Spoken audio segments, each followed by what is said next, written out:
तो सद्गुरु, आप हमें जो बता रहे हैं उनमें से एक या दो ऐसी चीज़ें बताइए जो हम कल कर सकते हैं, which will जिनसे हमारी जागरूकता, धारणा और विचारशीलता बढ़ेगी।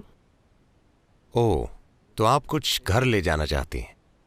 जी, एक तरह से, पर कुछ ऐसा जो हमेशा बना रहे, ना कि ऐसा जो छूट जाए। क्योंकि हमने आपसे बहुत सी चीज़ें सुनी हैं, हमने बहुत कुछ सुना है और मैं सोच रही हूँ कि कल मैं नया क्या करूँगी। देखिए, 26 अक्षर वाले एबीसी को सीखने के लिए कम से कम अगर आपने भारतीय भाषाएं सीखी होती तो 54 अक्षर होते हैं। सिर्फ 26 अक्षरों को ठीक से लिखने में आपको कितना समय लगा? उन्हें सही क्रम में लिखना और उन्हें अपनी मर्जी से इस्तेमाल करने में कितना समय लगा? ओह, मैं आज भी सीख रही हूँ। काफ़ी समय लगा। कम से कम 3-4 साल हाँ। न्यूनतम। वाक्य बनाना और उनका मन चाहे तरीके से उपयोग करने के लिए शायद 12-15 साल की शिक्षा लगी होगी। हाँ, तो आपने केवल कुछ शब्द सीखने के लिए इतना कुछ किया। Word craft. पर अपने अस्तित्व की मौलिक प्रकृति के बारे में कुछ जानने के लिए जो आपको नए आयाम में ले जा सकता है, आप उसे 2 मिनट में जानना चाहते हैं। इतनी नाइंसाफी क्यों? नहीं, मैं 2 मिनट में सिर्फ शुरू करना चाहती हूँ। ठीक है, तो शुरू कैसे करें? बस इतना कीजिए, आज बिस्तर पर जाने से पहले हर घंटे खुद को याद दिलाइए, अभी 8 बजने वाले हैं। It's going to be 8 o'clock. 8 o'clock, remind yourself, wow, I'm still alive. 8 बजे खुद को याद दिलाइए, वाह, मैं अब भी जीवित हूं। नहीं, हंसिए मत। आज रात सोने वाले कई लोग कल सुबह नहीं उठेंगे। धरती पर 10 लाख से ज्यादा लोग कल सुबह नहीं उठेंगे। कल सुबह मान लीजिए आप जाग गए। हाँ, किसे पता है? आप हमेशा सोचते हैं मैं नहीं मरूंगा, कोई और मरेगा। भयंकर बात है। कल सुबह अगर आप जाग जाएं तो पहले जांच लें, क्या मैं वास्तव में जाग गया? जिंदा हूं? मैं अब भी जिंदा हूं। वाह, आपको कुछ भी करने की जरूरत नहीं है। चिल्लाना मत, कम से कम एक बड़ी मुस्कान। ठीक है, मैं अब भी जिंदा हूं। 10 लाख से अधिक लोग आज सुबह नहीं उठे, पर यहां मैं जिंदा हूं। शानदार है या नहीं? आपके जीवन में सबसे बड़ी बात क्या है? आप अभी जीवित हैं। तो आप कल सुबह जिंदा रहें तो बस एक मुस्कान। वाह। फिर शायद आपके जीवन में 2, 3, 4 लोग हैं जो आपके लिए बहुत मायने रखते हैं। बस उनकी जांच करें। वो और वो और वो और वो जीवित हैं, सभी जीवित हैं। बहुत अच्छा। अगर आज रात 10 लाख लोग मारे गए, जो हर रात होता है, तो कम से कम 1 करोड़ लोगों ने किसी ऐसे व्यक्ति को खो दिया जो उन्हें प्रिय है। पर उनमें से कोई भी ऐसा नहीं है जो आपको बहुत प्रिय है। शानदार है या नहीं? एक और बड़ी मुस्कुराहट। किसी को बताना मत, बस मुस्कुराएं। ठीक है, ग्रेट। सुबह 8 बजे। वाह, 8 बज गए, अब भी जिंदा हूं। हर 1 घंटे बस ऐसा करें। ठीक है, हर 1 घंटे बस खुद को याद दिलाएं, चेक करें। कृपया ऐसे समझें, अगर आप ईश्वर के बारे में सोचते हैं तो आप भ्रम में पड़ जाएंगे। जब आप अपनी मृत्यु के बारे में सोचते हैं, सिर्फ तभी आप वाकई इस जीवन की प्रकृति जानना चाहेंगे। जब आप जानते हैं कि आप अभी हैं और कल सुबह आप जा सकते हैं, तब आप जानना चाहेंगे ये क्या है, ये है क्या? मैं अभी जिंदा हूं, पर कल सुबह जा सकता हूं। इतने सारे लोग जो बिल्कुल ठीक हैं अचानक चले जाते हैं। विश्वास नहीं होता कि वो कहां चले गए। आपने इसके बारे में 10 मिनट सोचा और फिर आप बिजी हो गए। आपको एसएमएस भेजना था, मेरे पिता मर चुके। पर खुद को अपनी मृत्यु की याद दिलाएं। इस सवाल को गहरा होने दें। अगर आप इसे हर पल कर सकते हैं तो यह बहुत अच्छा है। अगर आप नहीं कर सकते तो कम से कम हर घंटे अपने आप को याद दिलाएं कि आप नश्वर हैं। आप अमर नहीं हैं, आप नश्वर हैं। अगर आप जानते हैं कि आप नश्वर हैं, तो अचानक आप कुछ दिनों में देखेंगे आपके पास बेकार की बकवास करने का समय नहीं होगा। आप सिर्फ वही करेंगे जो आपके जीवन के लिए वाकई मायने रखता है। आपके पास किसी के साथ कोई बकवास करने का समय नहीं है। आपके पास केवल वही चीजें करने का समय होगा जो आप करना चाहते हैं, जो आप वाकई अपने जीवन में करना चाहते हैं, और उसके अलावा कुछ नहीं। और यही आपको करना चाहिए क्योंकि समय बहुत सीमित है। मैं चाहता हूं कि आप जानें कि ये एक छोटा जीवन है। अगर आप एक खुश व्यक्ति हैं तो, अगर आप एक दुखी व्यक्ति हैं तो निश्चित रूप से एक लंबा जीवन है। तो अगर आप खुश हैं और अगर आप 100 साल भी जीते हैं तो ये बहुत छोटा है। अगर आप दुखी हैं तो आप कितना लंबा जीवन जिएंगे आप जानते हैं। तो ये बहुत ही छोटा जीवन है। आपको उसके अलावा कुछ भी नहीं करना चाहिए जो आपके लिए वाकई मायने रखता है ना? हाँ या ना? पर आप इतनी बकवास कर रहे हैं जिससे आपका कोई लेना देना नहीं है, बस इसलिए कि आपको लगता है कि आप अमर हैं। वरना लोग कह रहे हैं नहीं नहीं, मैं 80 तक जीवित रहूंगा, शायद 100 तक, तो मैं 70 की उम्र में ये करूंगा। जब मैं 75 साल का हो जाऊंगा, जब मेरा सारा काम हो जाएगा, तो मैं अपने पड़ोसी को देखकर मुस्कुराऊंगा। जब संपत्ति के मुद्दे सुलझ जाएंगे, उसके बाद मैं उसे देखकर मुस्कुराऊंगा। ऐसी कोई गारंटी नहीं है। क्या यहां पर कोई 2 दिन के लिए गारंटी कार्ड लेकर आया है? नहीं। आप कल सुबह मर सकते हैं। मैं ये नहीं चाहता। मैं आपको लंबी उम्र का आशीर्वाद देता हूं, पर यह संभव है ना? हर दिन ये 10 लाख लोगों के साथ हो रहा है। तो कल सुबह क्या आप या मैं नहीं जा सकते? मैं पूछ रहा हूं, हाँ या ना? If you are conscious of your mortality, becoming aware will naturally happen. अगर आप अपनी मृत्यु के प्रति सचेत हैं तो जागरूक होना स्वाभाविक रूप से होगा, क्योंकि जीवित रहने का महत्व खिल उठेगा। आपने सभी प्रकार के शब्दों का उपयोग किया जो अमेरिकी तट से आए हैं, माइंडफुलनेस, जागरूकता, मानसिक सतर्कता। नहीं, आपको इन चीजों में फर्क करने की आवश्यकता है।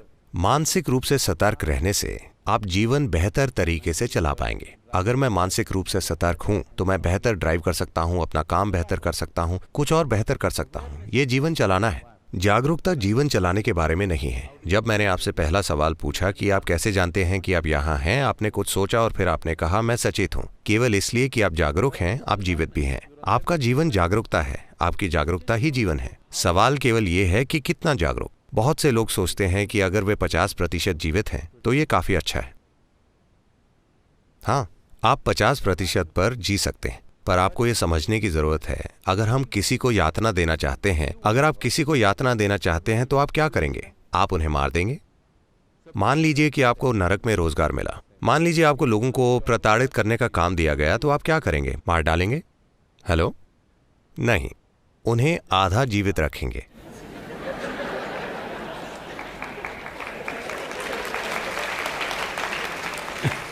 अगर आप उन्हें आधा जीवित रखते हैं तो उसे यातना कहा जाता है, इसीलिए अभी इसे आत्मयातना कहा जाएगा। शायद आप कहीं और रोजगार पाने की तैयारी कर रहे हो, क्योंकि 2 या 3 साल की उम्र से ही लोग, आपके माता पिता आपसे पूछते हैं, बड़े होकर क्या बनोगे बेटा? मैं एक इंसान के रूप में पैदा हुआ हूं, मुझे एक इंसान बनने का प्रयास करना चाहिए। देखिए, इस धरती पर हर जीवन, चाहे वो एक पक्षी हो, एक कीड़ा हो, कीट, पक्षी, जानवर, पेड़, जो भी हो, वे सभी एक पूर्ण जीवन बनने के लिए प्रयास कर रहे हैं। एक कीड़ा एक पूर्ण विकसित कीड़ा बनने की कोशिश कर रहा है, एक पेड़ एक पूरा पेड़ बनने की कोशिश कर रहा है। एक इंसान को भी एक पूर्ण मानव बनना होगा। नहीं नहीं, आप क्या बनेंगे का मतलब है आपको कैसी नौकरी मिलेगी 3 साल की उम्र से। ये पागलपन इस वजह से आया है क्योंकि इस देश की पिछली शताब्दी इतनी गरीबी में गुजरी है, लोग इतने वंचित रहे हैं। उन्हें लगता है कि अगर उनके पास नौकरी नहीं होगी तो वे खा नहीं पाएंगे। ये एक गरीबी से भरी चेतना से आता है। हमें आगे बढ़ना होगा। वो पीढ़ी गई। अभी अगर आपके दिमाग की कुछ कोशिकाएं काम कर रही हैं तो आप जीवन चला सकते हैं। आपको किसी डिग्री की जरूरत नहीं है। अगर आपके दिमाग की कुछ कोशिकाएं काम कर रही हैं तो आप जीवन चला सकते हैं। आज ये कोई मुद्दा नहीं है। एक समय ऐसा था जब ऐसा ही था, अब ऐसा नहीं है। इसे बदलने का समय आ गया है। सवाल यह है कि आप कैसे जिएंगे, ना कि आप क्या बनेंगे। आपके जीवन का अनुभव कैसा होगा? क्या यह चरम अनुभव बन जाएगा या यह सिर्फ एक औसत बकवास होगा? यही सवाल है। क्योंकि जब आप इंसानी रूप में आते हैं तो कुछ भी होता है वो काफी नहीं होता, कुछ और होने की जरूरत होती है। हाँ या ना?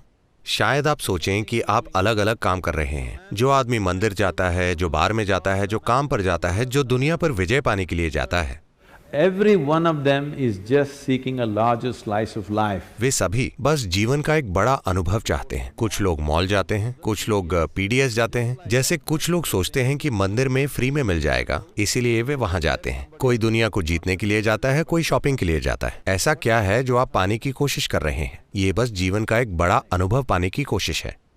पर अगर आप अपने पास पूरी दुनिया भी इकट्ठी कर लें, तब भी कोई फर्क नहीं पड़ेगा। आपको बड़ा अनुभव नहीं मिलेगा। आपको बड़ा अनुभव तभी मिलेगा जब आपके देखने की क्षमता बढ़ाई जाएगी। अगर आपकी अनुभव करने की क्षमता नहीं बढ़ती, तो आपके आसपास सब कुछ हो सकता है, फिर भी आपका अनुभव वैसा ही रहेगा। आधुनिक जीवन बस यही है। किसी भी दूसरी पीढ़ी के पास हमारे जितनी चीजें नहीं थी। आज ज्यादातर घर गोदाम जैसे दिख रहे हैं, क्योंकि उनकी खरीदारी इतनी है, वे ये नहीं जानते कि सामान कहाँ रखा जाए। सब कुछ लोगों के ऊपर गिर रहा है। लोगों के लिए जगह नहीं है, घर चीजों से भरा है। पर क्या इससे खुशी मिली है? नहीं। आप अपना भीतरी अनुभव बाहर से तय नहीं कर सकते हैं, इसे भीतर से होना होगा। और आपका अनुभव जितना बड़ा है, आपका जीवन भी उतना ही बड़ा होगा, ना कि उतना जितना सामाजिक रूप से दूसरे लोग सोचते हैं। ये सामाजिक रूप से फायदेमंद हो सकता है, पर यह जीवन के संदर्भ में काम नहीं करेगा। इसीलिए जब हम जागरूकता शब्द कहते हैं, तो हम जीवन के जरूरी हिस्से की बात करते हैं। क्योंकि आप जागरूक हैं, सिर्फ इसलिए आप जीवित भी हैं। क्या ऐसा नहीं है? हाँ। अब सवाल ये है कि कितने जीवित? अगर उदाहरण देना हो तो अभी ये रोशनी मुझे अंधा कर रही है। अब अगर आप वोल्टेज कम करें तो ऐसा होगा, ये बस उतना ही प्रकाशित करेगा। लेकिन वे चाहते हैं कि बस कुछ रोशनी हो जाए, इसलिए उन्होंने वोल्टेज बढ़ा दी। इसलिए अगर आप वोल्टेज कम करेंगे तो आप केवल इतना ही देखेंगे। अगर आप इसे बढ़ाएंगे तो आप उतना देखेंगे। अगर आप इसे वाकई बढ़ा देंगे तो आप पूरा हॉल देखेंगे। जागरूकता ऐसी ही है। आप कुछ इसलिए जानते हैं क्योंकि आप जागरूक हैं। अगर आप थोड़ा और अधिक जागरूक हो जाते हैं तो आपको कुछ और पता चल जाएगा। और अधिक जागरूक होंगे तो कुछ और। ये सभी शब्द जुड़े हुए हैं। प्रज्ञ, गुरु शब्द, ये सभी चीजें जुड़ी हुई हैं। क्योंकि प्रज्ञ का अर्थ है आप सचेत हैं। क्योंकि आप सचेत हैं, इसीलिए आपकी चेतना की तीव्रता के आधार पर आप अपने आसपास की हर चीज को एक हद तक जान पाते हैं। अब गुरु शब्द का अर्थ है, गु का अर्थ है अंधेरा। ये एक 4 अक्षर वाला शब्द है। रू का अर्थ है मिटाने वाला। तो एक गुरु आपको कुछ सिखाने वाला नहीं है, वो आपको फिलॉसफी देने वाला नहीं है, आपको विचारधारा देने वाला नहीं है। बस इतना है कि वो थोड़ा और प्रकाश देगा। थोड़े और प्रकाश का मतलब है इस हॉल में अंधेरा है और आप केवल पहली 2 पंक्तियां देख पा रहे हैं और आप उन्हें नहीं देख पा रहे। अगर मैंने एक टॉर्च से रोशनी की तो आपने देखा, ओ इतने लोग हैं, ये एक पूरी दुनिया है। पर मैंने टॉर्च बंद कर दी तो वहां कुछ है। अब मुझे देखना है।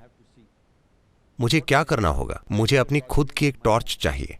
ठीक है, यही काम है।